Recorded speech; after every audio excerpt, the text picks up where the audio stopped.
O Dr. José Fernandes Bezerra Neto é professor associado da Universidade Federal de Minas Gerais e atua principalmente nos temas relacionados à qualidade de água de lagos, rios e reservatórios, biogeoquímica do carbono, com ênfase na dinâmica, fotodegradação e biodegradação da matéria orgânica dissolvida em ambientes aquáticos tropicais, estoque, oxidação e emissão de gases de efeito estufa por corpos aquáticos, balanço hídrico e balanço de calor, ótica de água e metabolismo ecossistêmico.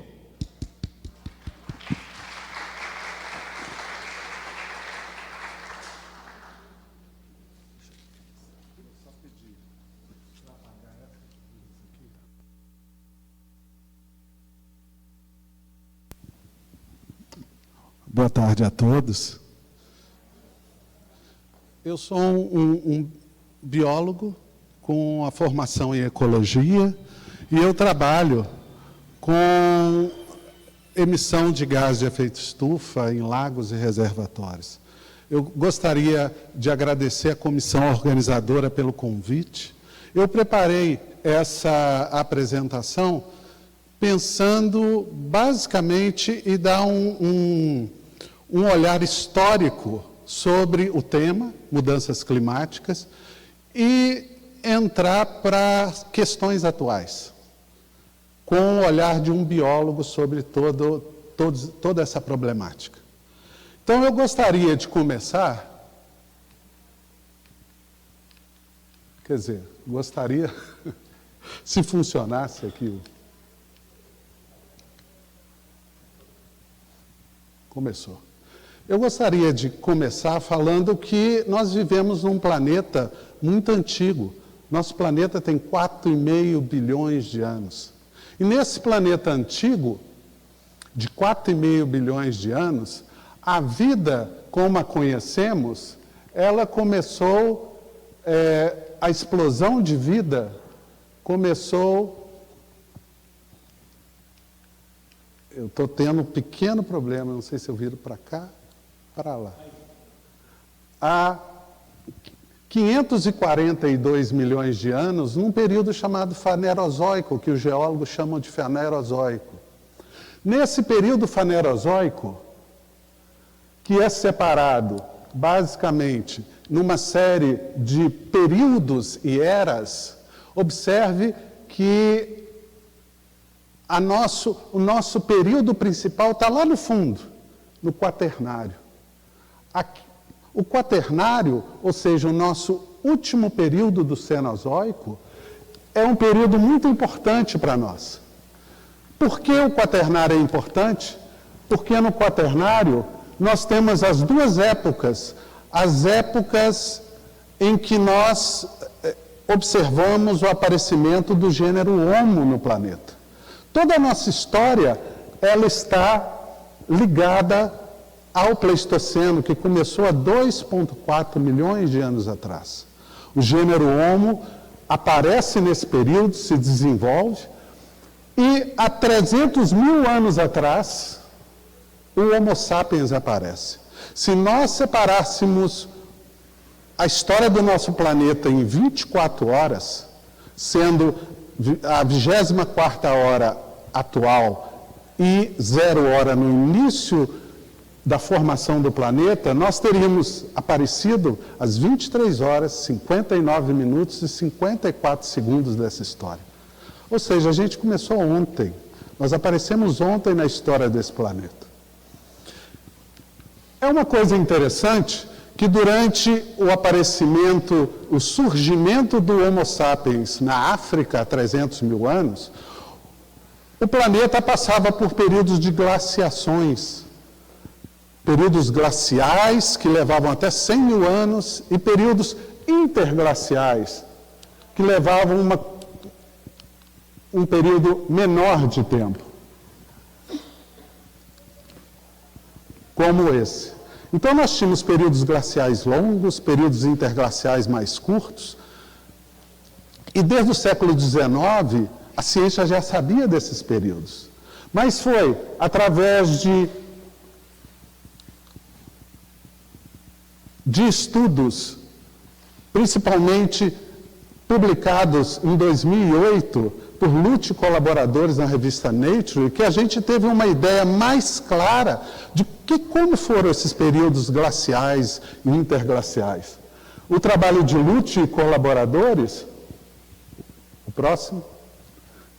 O trabalho de Lute e colaboradores nos mostra uma visão clara das variações de CO2 na atmosfera e as variações da temperatura da Antártica durante esse período. Nós surgimos aproximadamente, o próximo, aproximadamente aqui, no meio de um período glacial. E nós passamos todas essas centenas de milhares de anos, passando por períodos, pelo menos 2 períodos glaciais importantes, até chegarmos num período interglacial, que é o período atual, o Holoceno, que começou há 11.600 anos.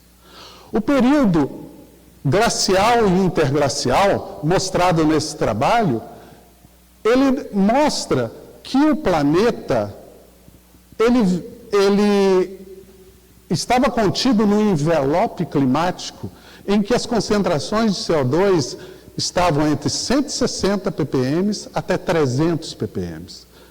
Toda essa faixa amarela nos mostra, e à direita vocês veem no Y as concentrações de CO2 da atmosfera variando nesse envelope climático.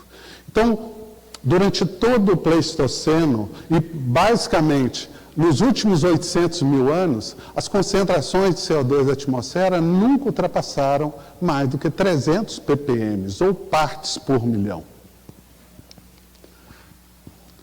A noção de que o CO2 da atmosfera tinha uma relação com o clima, ou tem uma relação com o clima, é muito antiga esse conhecimento.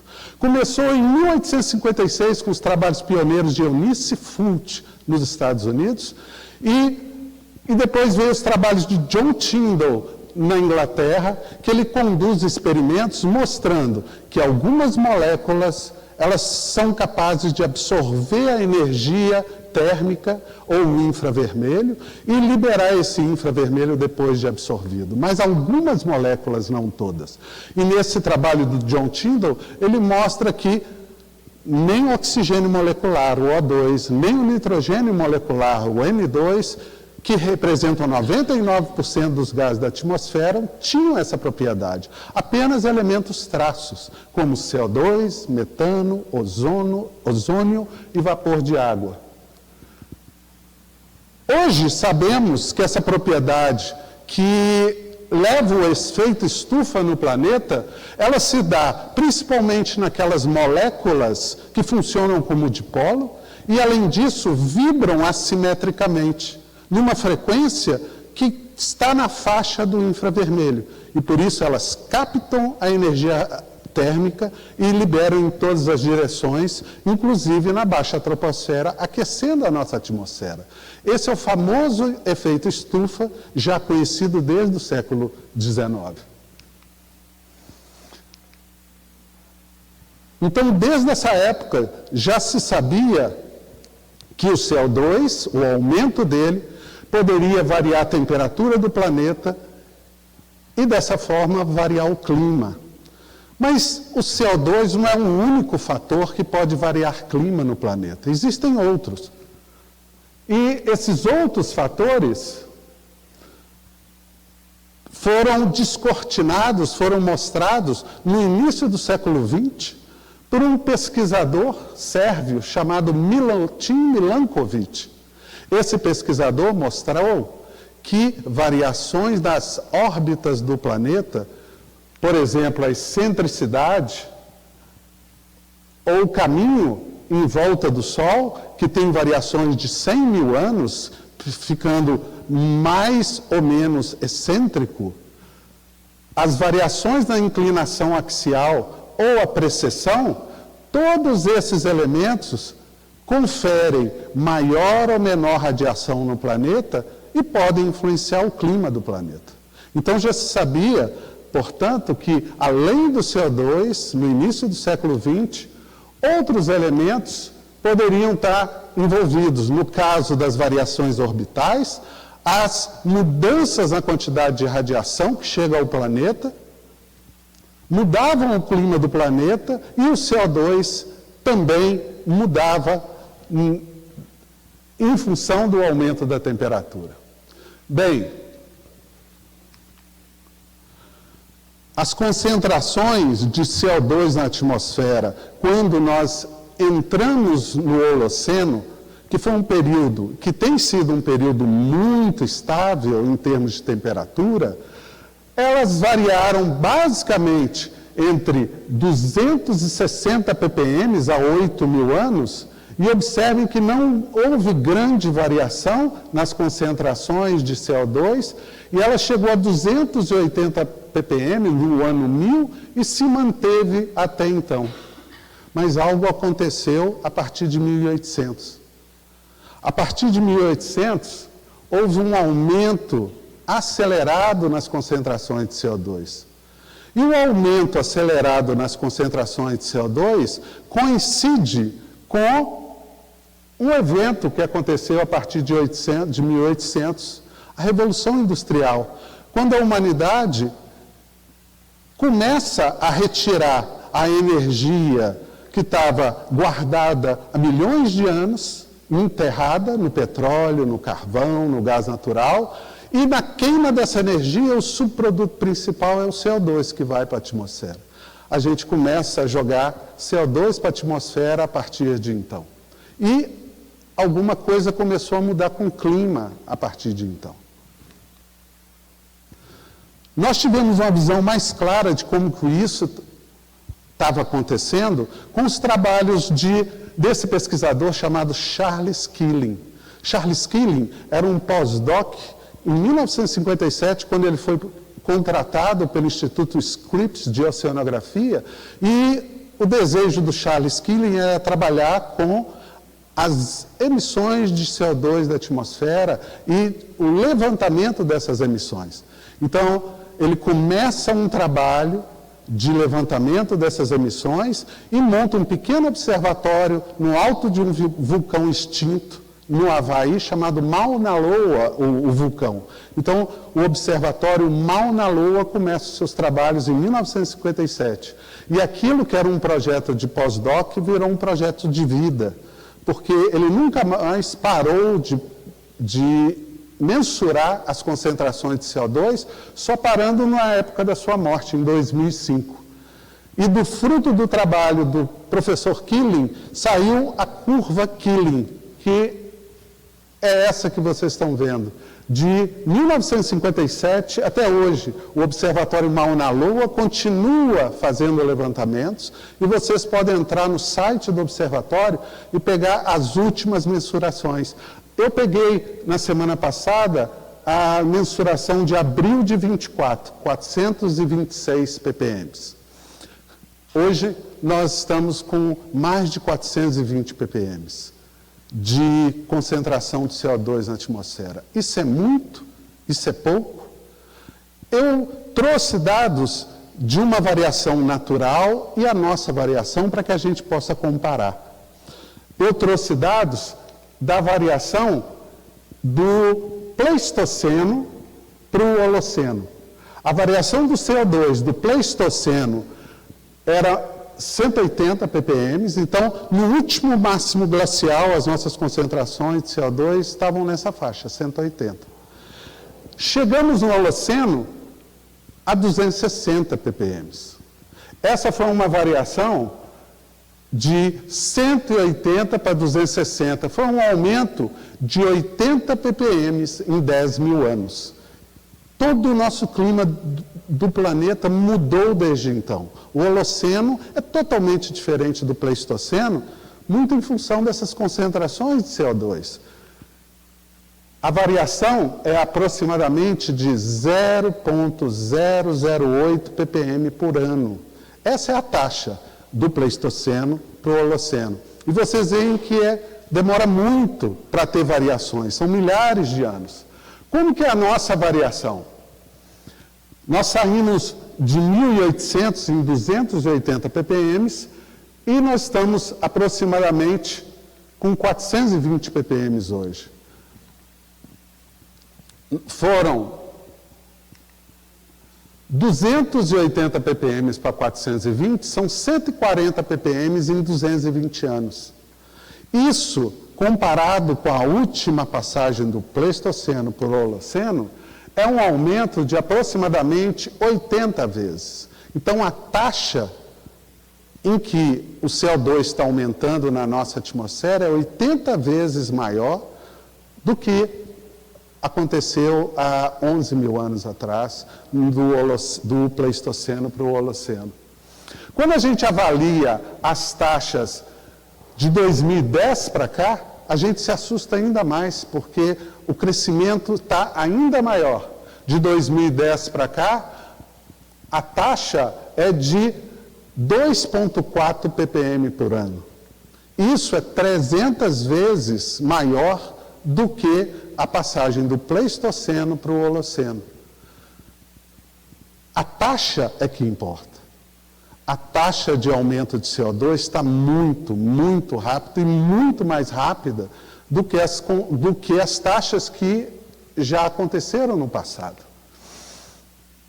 Para que vocês tenham uma ideia se isso é muito ou se isso é pouco, esses pesquisadores publicaram no PNAS em 2018 uma comparação das taxas atuais com as taxas dos últimos 50 milhões de anos. Nós só temos precedente para as concentrações de CO2 atuais aproximadamente nesse período, que é o Plioceno, há 5 milhões de anos atrás. Nós, hominídeos, eu não estou falando nem Homo sapiens, nunca vivemos em concentrações de CO2 tão altas quanto agora, nunca. Toda a nossa história variou, as concentrações de CO2 variaram entre 160 e 300 ppm. Nós estamos em 420. O mundo, há 4 milhões de anos atrás, era muito mais quente do que é hoje. Era outro clima, era outro planeta, e nós não existimos nesse período. Nós estamos, em função dessa liberação de CO2 na atmosfera, nós estamos emitindo na faixa hoje de 37 bilhões de toneladas de CO2 todo ano, nessa pequena faixa de atmosfera. Isso é muito ou isso é pouco? Vamos comparar com a emissão natural de CO2 por vulcões anuais. Os vulcões, anualmente e atualmente, liberam, basicamente,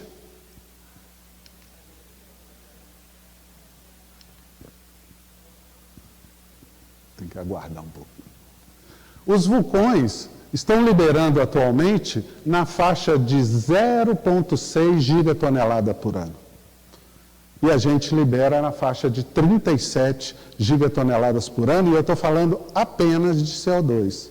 Se nós colocarmos todos os gases de efeito estufa, estariam na faixa de 57 gigatoneladas por ano de CO2 equivalente. Então, quando a gente observa isso, nós observamos que o ser humano está emitindo 60 vezes mais do que os vulcões. E isso tem um preço. O preço que nós estamos pagando é que os 9 anos mais quentes registrados até hoje são os últimos 9 anos. E 2023 foi o ano mais quente até hoje, já registrado, que se tem registro. 2023 nós passamos de 1,5 graus.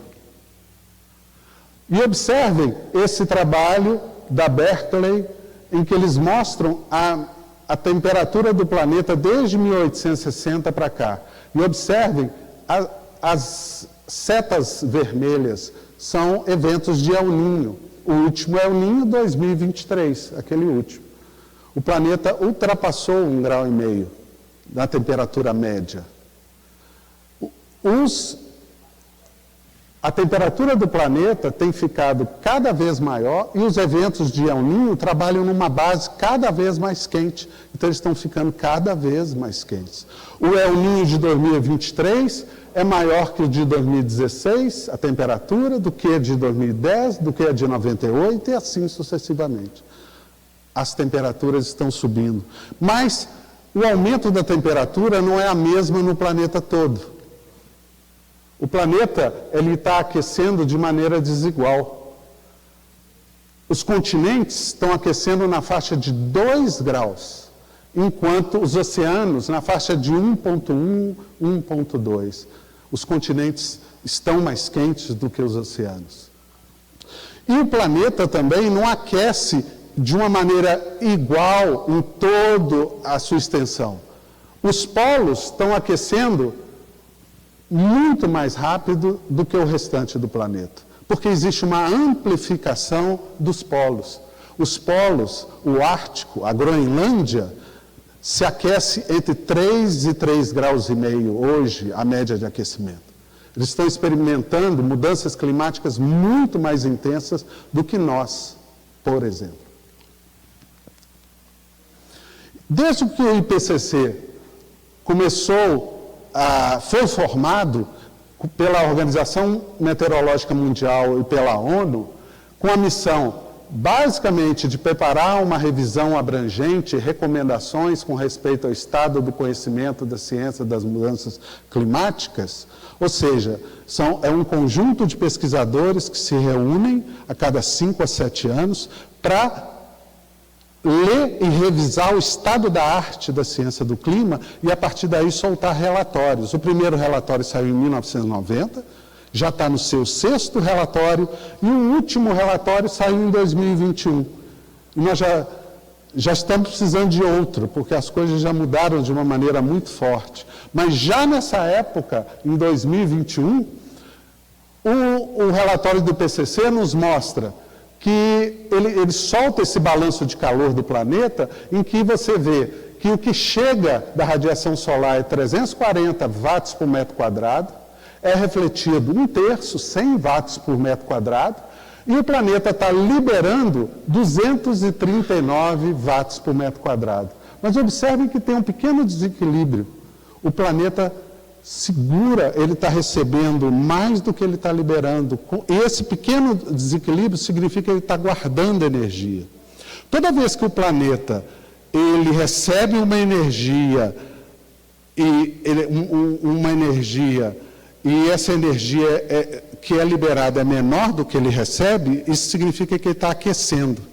Esse desequilíbrio mostrado pelo IPCC está na faixa de 0,7 a 0,9 watts por metro quadrado por segundo. Isso é muito ou isso é pouco? Watts por metro quadrado? Nesse mesmo relatório, o IPCC faz um compilado mostrando qual seria a forçante radiativa desses gases de efeito estufa, do CO2, do metano e aqueles que causam o esfriamento do planeta. Ele fez um balanço entre 1750 e 2019. E nesse balanço ele chega à conclusão que nós estamos aquecendo o planeta de 1750 a 2019, o balanço deu 2,72 watts por metro quadrado por segundo, em média, quando você pega todo o período. 2,72 watts por metro quadrado, se você pegar em forma de uma lâmpada, é uma lâmpada bem fraquinha. Mas imaginando que nós temos 510 milhões de quilômetros quadrados no planeta, e se você está vendo isso por metro quadrado e por segundo, isso significa aproximadamente a detonação de 22 bombas de Hiroshima por segundo. Essa é a quantidade de energia que o planeta está acumulando por segundo de 1750 para cá, em função desse aumento das concentrações de CO2 que tem levado ao aumento do efeito estufa.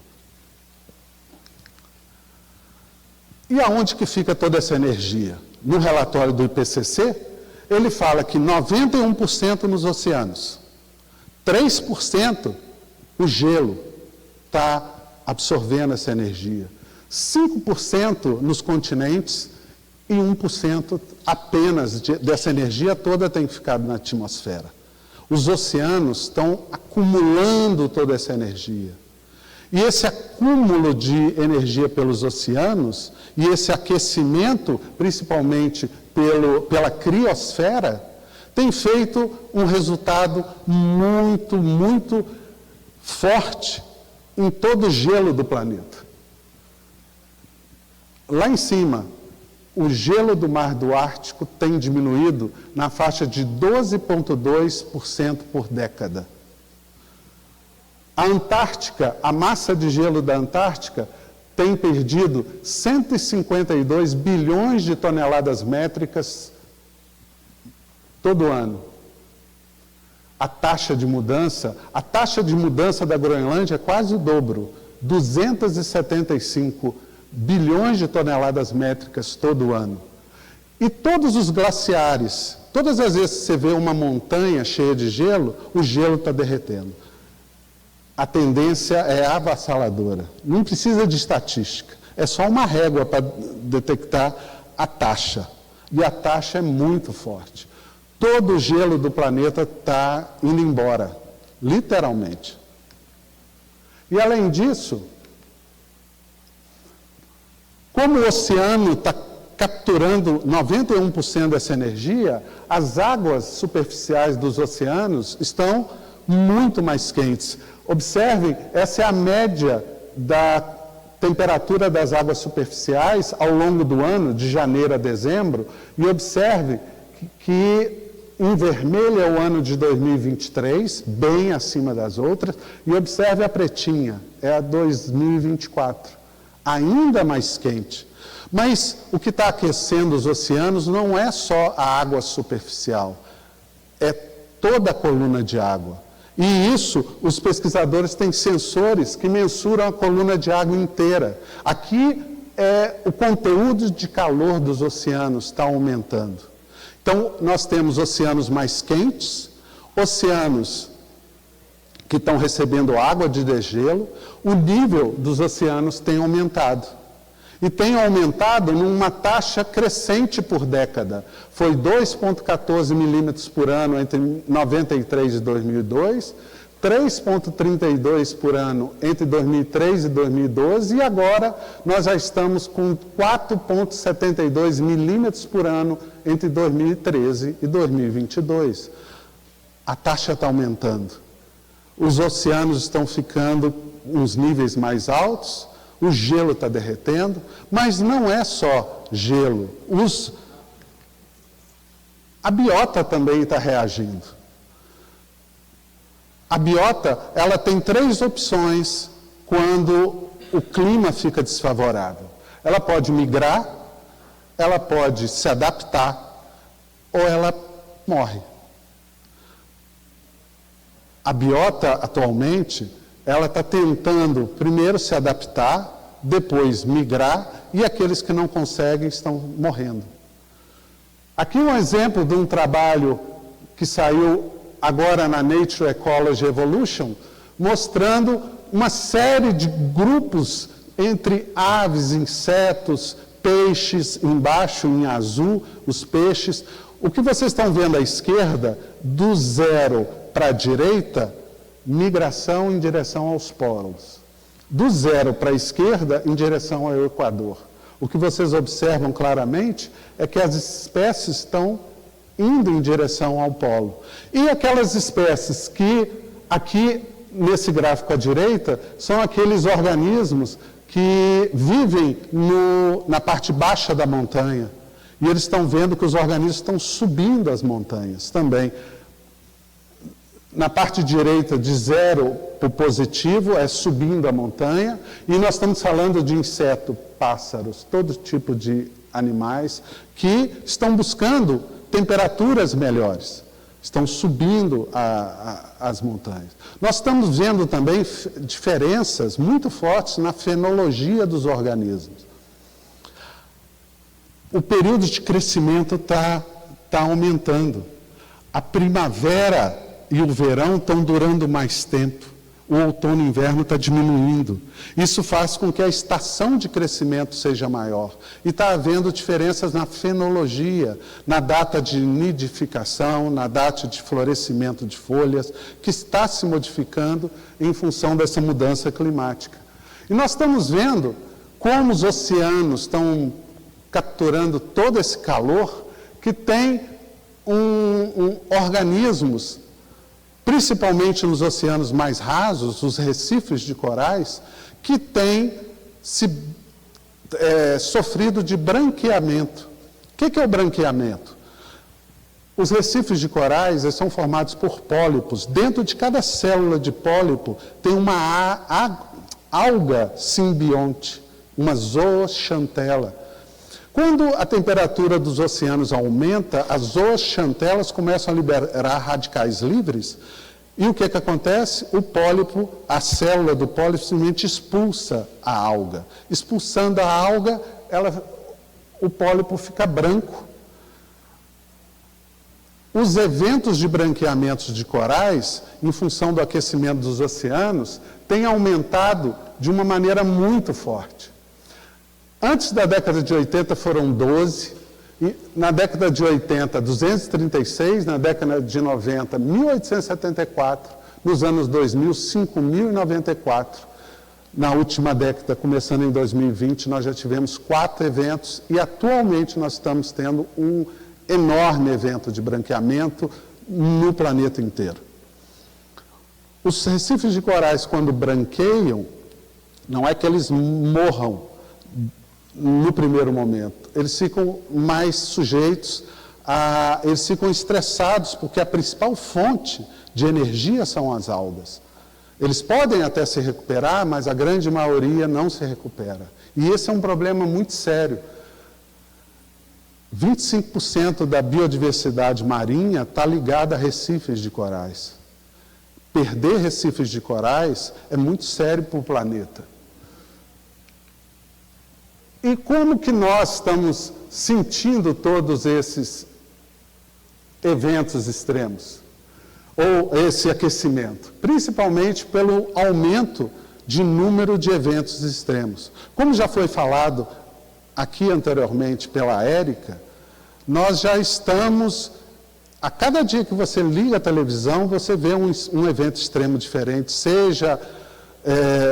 na Índia, que agora está passando por dias de mais de 50 graus em certas cidades, ou chuvas torrenciais na Alemanha, como estão acontecendo hoje, ou o evento sem fim em Porto Alegre, que não foi uma cidade afetada, mas foi um estado inteiro afetado por inundações. O último relatório do IPCC já mostrava que quando a gente tem um aumento de 1,5 grau de temperatura, você tem, em amarelinho, 4 vezes mais chance, probabilidade de ter eventos de calor extremos que só apareciam a cada 10 anos. Aqueles que só apareciam a cada 50 anos, com 1,5 grau, que é mais ou menos o que nós estamos experimentando hoje, os eventos extremos podem chegar a mais de 8 vezes. E isso tem acontecido.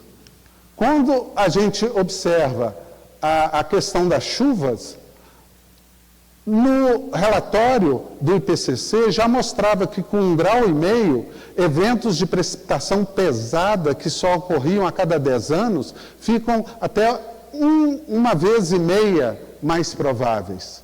Enquanto eventos de seca muito forte, que só ocorriam a cada 10 anos, ficam 2 vezes mais prováveis. E à medida que o planeta vai se aquecendo, a probabilidade desses eventos extremos vai aumentando deles acontecerem. A gente tem visto, então, esse espetáculo de horrores no Rio Grande do Sul, e tem uma estatística que saiu ontem do Serviço Geológico do Brasil, mostrando o número de recordes em eventos climáticos no Brasil a cada 10 anos, para cheias, por exemplo.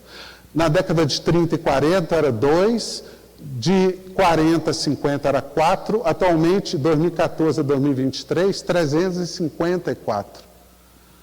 Vocês imaginam só ver a taxa de aumento. E quando a gente fala de secas, observem a quantidade entre 2014 e 2023, 406 eventos de seca no país. Isso são dados de agora. Esse é um levantamento do Serviço Geológico do Brasil. Então, nós estamos presenciando as mudanças climáticas, já são uma realidade. O que os pesquisadores têm falado, de uma maneira bem constante, é que nós precisamos descarbonizar a nossa economia, descarbonizar a nossa vida. Descarbonizar a produção de eletricidade, descarbonizar a produção de alimentos, diminuir as emissões de carbono. Como pesquisador, a gente está um pouco desanimado, eu confesso, porque o que a gente tem visto ao longo de décadas e décadas, apesar de ter sido colocado desde a década de 90 o que estava acontecendo, ou seja, nós já temos quase 30 anos falando a mesma coisa, e, na verdade, o que está se preconizando é que nós deveríamos, hoje nós estamos com quase 40 gigatoneladas de carbono por ano, nós deveríamos diminuir pela metade em 2030 e diminuir de novo pela metade em 2040 e diminuir novamente pela metade até 2050, para que a gente tenha alguma chance de chegar até 2100 abaixo de 2 graus de aumento de temperatura. Mas a gente está vendo que isso está longe de acontecer. Ao contrário, quando a gente pega esse dado da ONU, ele mostra um crescimento, vocês estão vendo que eles estão falando agora em gigatonelada de CO2 equivalente, porque já está os dados de todos os combustíveis fósseis além do CO2.